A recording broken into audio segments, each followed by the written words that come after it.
সিলেট নগরীর বন্দরবাজার ফাঁড়িতে পুলিশ হেফাজতে নির্যাতনে রায়হান আহমদ হত্যার ১ বছর পূর্ণ হচ্ছে সোমবার।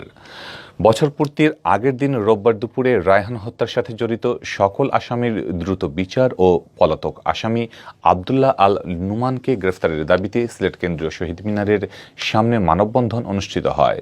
এলাকাবাসীর ব্যানারে আয়োজিত মানববন্ধনে রায়হানের মা সালমা বেগম, স্ত্রী তাহমিনা আক্তার তান্নি ও শিশুকন্যা উপস্থিত ছিলেন।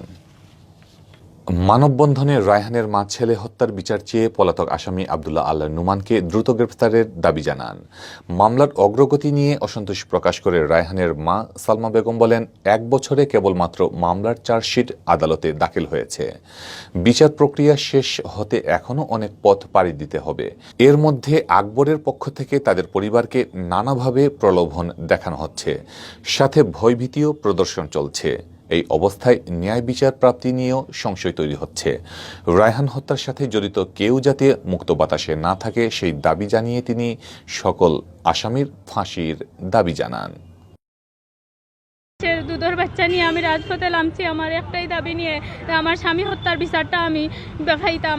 আর যে নুমান পলাতক রয়েছেন তান্ডে যেই দেশেও থাকুক না কেন তান্ডে গ্রেপ্তার করা হোক, তান্ডে আইনের আওতায় আনা হোক। তাই যে সিসিটিভির ফুটেজ নিয়ে গেছেন, এই সিসিটিভির ফুটেজটা যাতে উদ্ধার করা হয় এবং তান্ডে গ্রেপ্তার করে আইনের আওতায় নিয়ে তারা ৬ জনকে ফাঁসি দেওয়া হয়।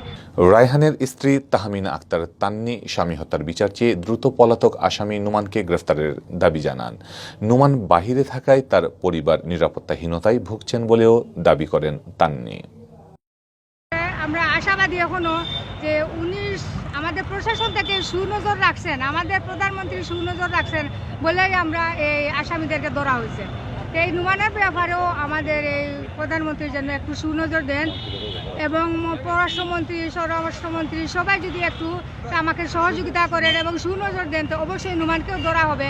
এবং উনাদের মাধ্যমে যখন আমি এতটুকু সামনে বাড়তে পারছি, তাই উনারা আশা করতেছি উনারা যদি সুনজর দেন অবশ্যই আমরা এই সন্তুষ্টমূলক রায় পাবো এবং ফাঁসি রায়টা ওদেরকে আনা হবে।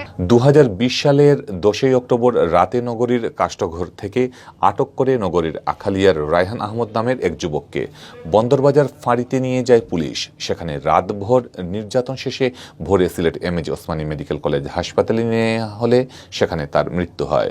এ ঘটনায় থানায় রায়হানের স্ত্রী বাদী হয়ে মামলা করেন। পিবিআইয়ের তদন্তে বন্দরবাজার ফাঁড়ির ইনচার্জ এসআই আকবর হোসেন সহ ৬ জনকে আসামি করে আদালতে চার্জশিটে দাখিল করা হয়।